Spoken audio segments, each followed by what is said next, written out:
Hi guys! Welcome to Jekotech TV! Smile ka muna dyan! Okay guys, let's go!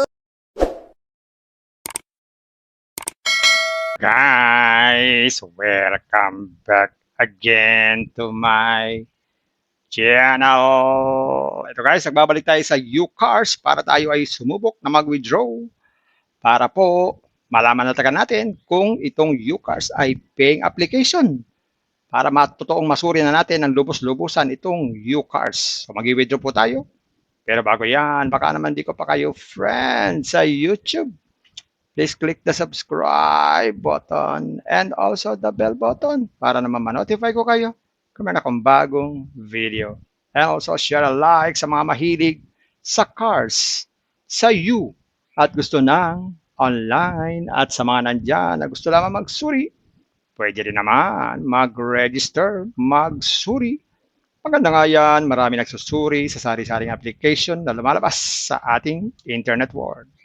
Again, dito commercial, hindi rin to promotion, hindi rin to advertisement para sa UCars. Sadya lamang sinusuri natin ang sari-saring application na lumalabas sa ating internet world. Kaya, mag-withdraw na tayo! Sabi dito, no banking and wallet information is tied to it at this time. So, kailangan pala natin maglagay muna ng ating mga bank or GCash at GCash number at saka pangalan. Okay, so maglagay muna tayo. So ayan, dito sa bank info, maglagay tayo. Click natin itong bank info. Ayan, lagay tayo ng name dito. Tapos pili tayo ng, so maglagay tayo ng mga information dito. Pili tayo ng bank name, lagay tayo ng account number, tsaka yung ating account name. So dito tayo sa bank name. So pwede pala dito ang GCash or Paymaya. GCash ang piliin natin. So lagay tayo dito ng account number.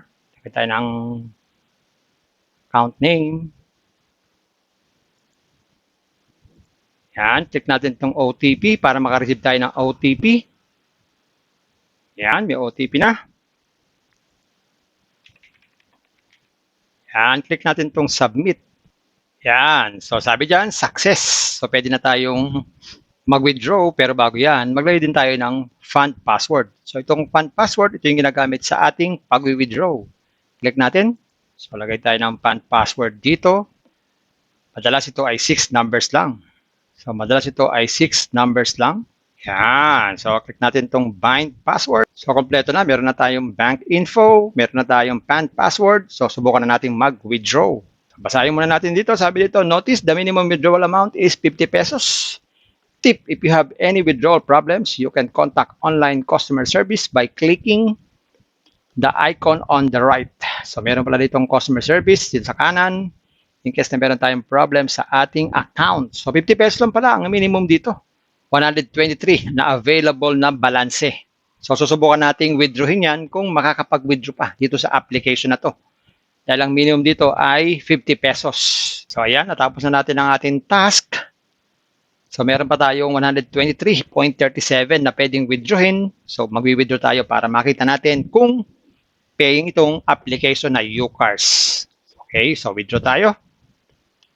Click natin itong withdraw.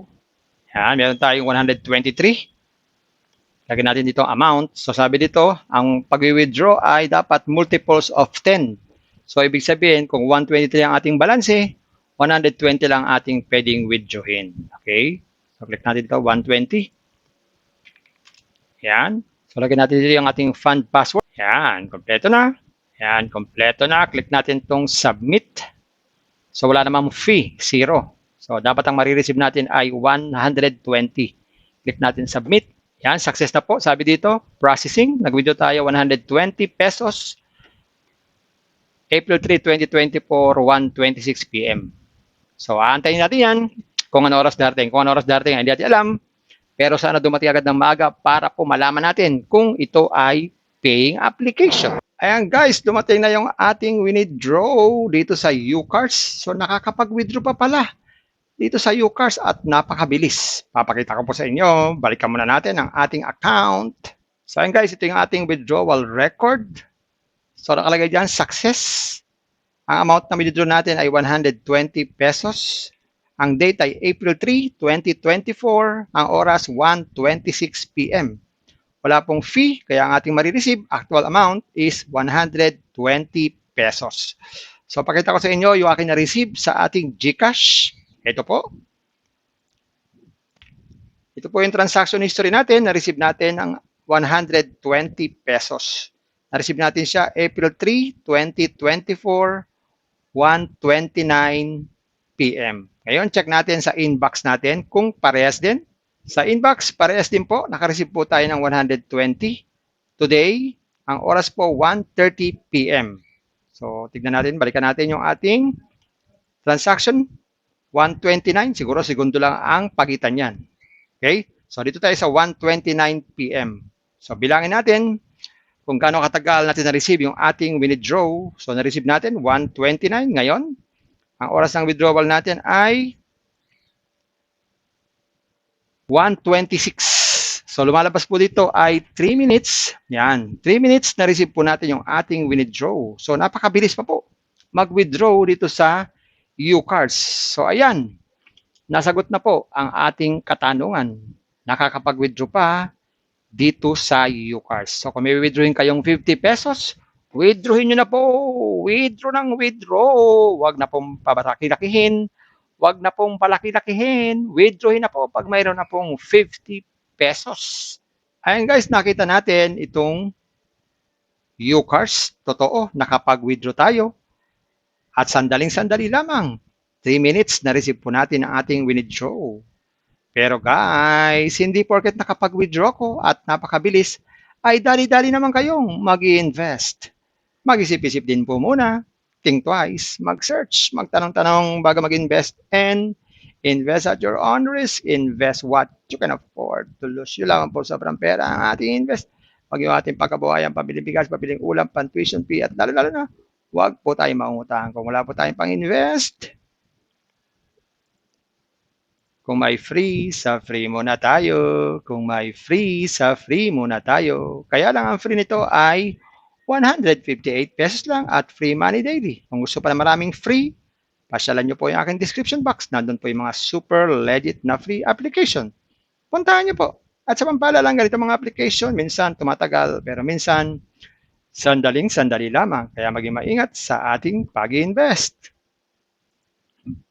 Isa pa rin pong paalala, sabi po sa 1 Timothy chapter 6 verse 10, for the love of money is a root of all kinds of evils. It is true, this craving, that some have wandered away from the faith and pierced themselves with many pangs. Totoo po, ang pera naman talaga ay ginagamit natin yan. Kailangan natin pambiling bigas, ulam, sapatos, at iba pa. Pero, ang pinagbababala dito ay yung pag-ibig sa pera o yung pagmamahal sa pera. Dahil yan po talaga ang nagiging ugat ng sari-saring kasamaan. Pag tayo po umiibig dyan sa pera, maaari tayong makagawa na sari-saring kasamaan. Pwede tayong malubog dyan, kagaya ng iba nating kasama. Wala na sa pananampalataya dahil sa pag-ibig sa pera at sila po ay napariwara na. Kaya maging maingat sa pag-ibig sa pera. Bye-bye! Ingat lagi sa pag-invest. Bye! Hi guys! Welcome to Jekotech TV! Smile ka muna dyan! Okay guys, let's go! Ayan guys, ito yung kanilang registration form. Mabilis na naman gawin to. Maglalagay lang tayo ng cellphone number. Tapos ilagay daw tong verification code. Tapos ay password. Tapos ulitin na daw po ang password. Subukan natin. Gawin na natin. Yan. Pag ganyan kompleto na, click lang natin tong register. Ayan guys, nakapag-register na tayo. At dito makikita natin ang ating balanse ay 158 pesos na balanse. So, check nga natin muna agad kung pwede nitong withdrawin. Yan, subukan natin magpaikot. So, wala pala. Okay, so hindi pa tayo pwedeng umikot dahil wala pa tayong points. Ngayon, subukan natin mag-withdraw. At meron pala itong sign in. Ano kaya itong sign in na to? Click na natin to. Yan, nag-sign in tayo. Sign in pala yun, no? So, nagkaroon tayo ng 0.37 pesos. So, ayan guys, nakakawa tayo ng 0.37 centavos. So, ito pala ay sign in. So, kailangan natin mag-sign in every day para tayo magkaroon ng libreng free money daily. So, X muna natin to. Hi guys! Welcome to Jekotech TV! Smile ka muna dyan! Okay guys, let's go!